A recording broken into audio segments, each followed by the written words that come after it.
Yeah, I didn't grow up in an environment that says you have an obligation to take care of your society. That's not the culture that I was raised in. I was raised in like get rich or die trying, 50 Cent, this kind of thing.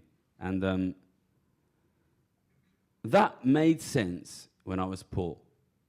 And very suddenly, I went from being really a very poor person to being a multimillionaire, surrounded by other multimillionaires, making a huge amount of money betting on the collapse of society.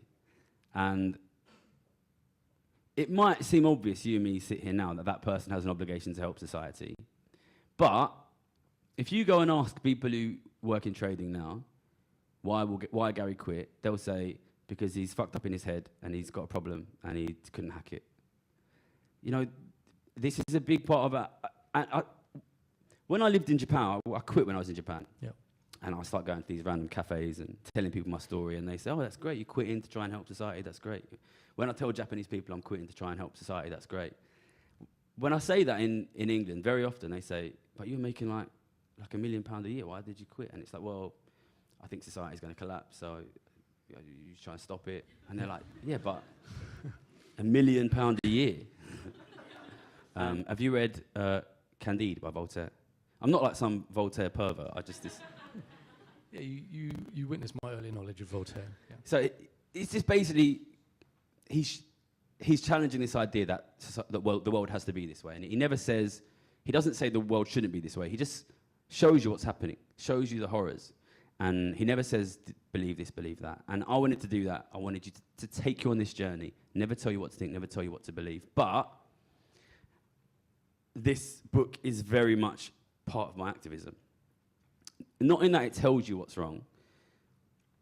I want you to get to the end of this book and be like, I want you to be screaming, why the fuck don't you do something, Gary? Why the fuck don't you do something? Because I don't want you to be just screaming that at me. I want you to ask yourself, why the fuck don't we do something? Why the fuck don't I do something? And it's only really at the very end of the book that I want to invite the question, what do we do? And everyone, a lot of people who probably know what I do now, I campaign against inequality. I don't want to say, oh, and then I left and I want to campaign about inequality, aren't I a lovely boy? I'll be honest with you. I'm campaigning against inequality, right? I think if I don't win that campaign, 80-90% of this country will live in desperate poverty in 20 years' time. I don't think I'm going to win. Listen, this equality happens whether I bet on it or not, whether you bet on it or not. And you see what's happening in the world, the big increases in poverty. We're living in this country now where realistically half the country can't simultaneously feed their kids and turn the heating on. I don't think we get anywhere by pointing at people and saying that's a bad guy. And people who see my channel will know I've got feelings about Jeremy Hunt and Rishi Sunak and these guys. I don't want to see Rishi Sunak hung, drawn and quartered. I want to see people being able to feed their families. So I know there are people who read my book and will say, oh, aren't these bankers, aren't they terrible? And I think, we're probably never going to get no progress with them. What I want to say is, things are getting worse for everyone. And we need to make things better. So in the kind of context of an election this year, and the wealth of the UK has tripled since the 80s, and obviously the sort of the policy instrument that you're kind of most associated with would be a wealth tax and finding a way to tax that enormous increase in wealth, much of it quantitative easing and measures to prop up the economy after the financial crisis that has just sloshed into property prices across the UK. Rachel Reeves, the Shadow Chancellor, has kind of ruled it out. It's clearly too much. It's clearly kind of too strong for the kind of British political establishment. Are you still into that as an idea? Are you kind of, how do you sort of view the kind of the current political conversation around the kind of measures that need to be taken that would be meaningful? Yeah, I'm definitely into wealth tax as an idea. I try my best to be as much as I can ruthlessly pragmatic in my activism. We're not going to get wealth tax. We're not going to get wealth tax this year. We might be able to get it a couple of years down the line. What I campaign for as part of Patrick Millionaires is a 1% wealth tax on wealth above 10 million. Yeah, we might get that at some point. It won't be enough. That won't be enough. That won't be enough to stop inequality increasing. I actually think the key battleground at the moment, and probably for the next 5-10 years, is not going to be actually about taxing wealth. It's going to be about getting your average man or woman on the street to understand that growing inequality is at the core of their worsening living standards. Because if we can convince enough people of that, listen, falling living standards will be the dominant political issue of the next 10 years. Absolutely, there is no doubt about that in my mind. That will absolutely be certain. And people will be demanding of politicians to improve our living standards. But they don't know what the cause of the fall is. And I'm out here saying it's because of growing inequality, but there's a big voice out there saying it's because of immigration and because of foreigners. And their voice is currently much, much louder than my voice. And if their voice is still louder than my voice for the next 10 years, it doesn't matter what is the perfect tax, because we're not going to get any of them. Your book gets very quickly into what you believe are the thresholds that we should adopt. Do you want to tell us about those and why you picked those particular numbers? Yes. So I argue for two thresholds. One is a political threshold where I think that if we want to reduce inequality in society in the way we set up the system, the economic system, the fiscal system, we should try to aim at what I propose for a context similar to my own country, 10 million pounds or euros. So I say pounds, euros, dollars, because I don't think it matters. We are arguing about the ballpark figure. The reason why I say 10 million, I mean, maybe that in half a year from now I will conclude because of discussions with others that is too low. It's possible, but I want to make very clear I don't believe it should be 1 billion. And you have, especially in the US, but also in Europe, a lot of people who say, yes, we should get, I mean, they then say we should get rid of billionaires. I think in any case, we shouldn't get rid of any people, but you could say we should get rid of billions, yes, but a billion is 1,000 million. Just translate that into, say, how many flats you can buy with 1 billion in London, and you just get a sense of the amount. So I use the 10 million to just give a sense of where I think the conversation, where I want to kick off the conversation.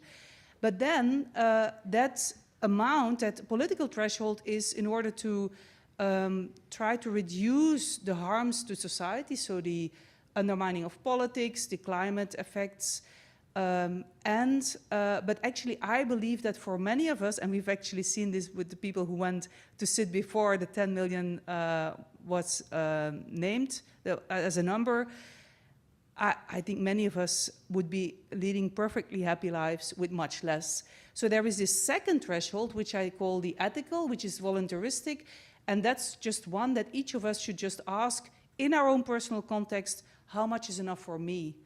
And therefore, the context matters, because I say this figure of 1 million comes also from research we've done in the Netherlands, but I should say the Netherlands has a universal pension system, so everybody, no matter what you did in your life, you get a pension that's roughly at the poverty line. So that means also the number of poor among the elderly in the Netherlands is very low. Actually, I should say, shamefully, we have a lot of poor children, but we have very few poor elderly, and that's just because we have a universal pension system.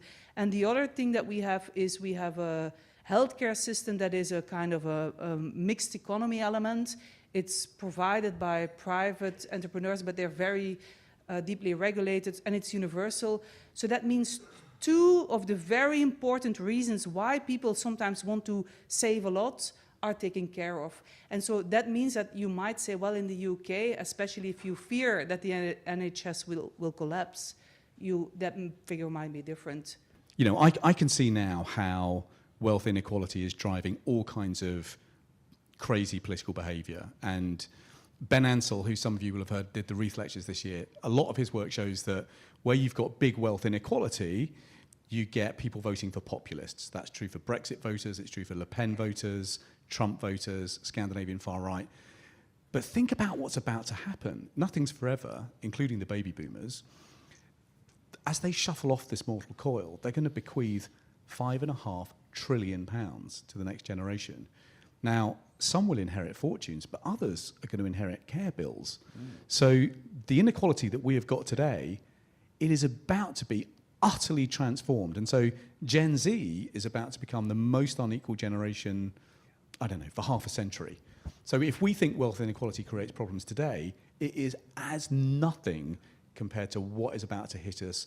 And that's why I kind of say, look, I think we're at a fork in the road now in Britain. If we don't start taking action now to fix wealth inequality today, you can kiss goodbye to any measure of equality this century. And that has big implications for our freedom, because ultimately freedom is built on security and security is built on wealth. So if we genuinely want to live in a free country for the future, we're going to need to think about how we build a wealth-owning democracy. So are you saying that the upshot of all your other actions would mean you can avoid the troubling question of inheritance tax? No, but I think if you look at what most OECD countries have done, they've actually got rid of inheritance tax and created a gift tax instead. So you basically pay tax on significant gifts that you get, because you remember that sort of furore when it was revealed the king wasn't going to pay inheritance tax. Well, he would have been the exception, frankly, if he had, because once you get inheritances over a couple of million, the rate of incidence of the tax collapses, because of course everybody's figured out how to avoid it. As someone who's handing over the money, I see what you've done there. You've just rebadged it.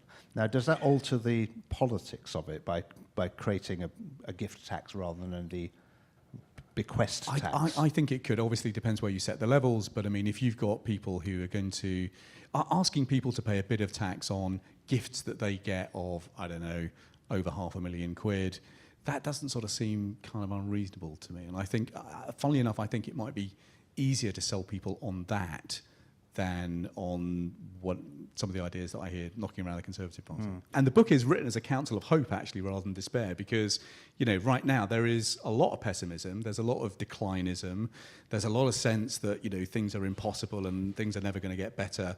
Actually, what the book shows is that progress is perfectly possible if we embrace a few common sense ideas. None of this is really novel. These are ideas that have been tried and tested somewhere. Are they, you know, can you do them overnight? No. Could you do it over the course of 3 terms of a new government? Absolutely. But it does require us to now get quite serious about how we're going to change and how we're going to fairly share the future.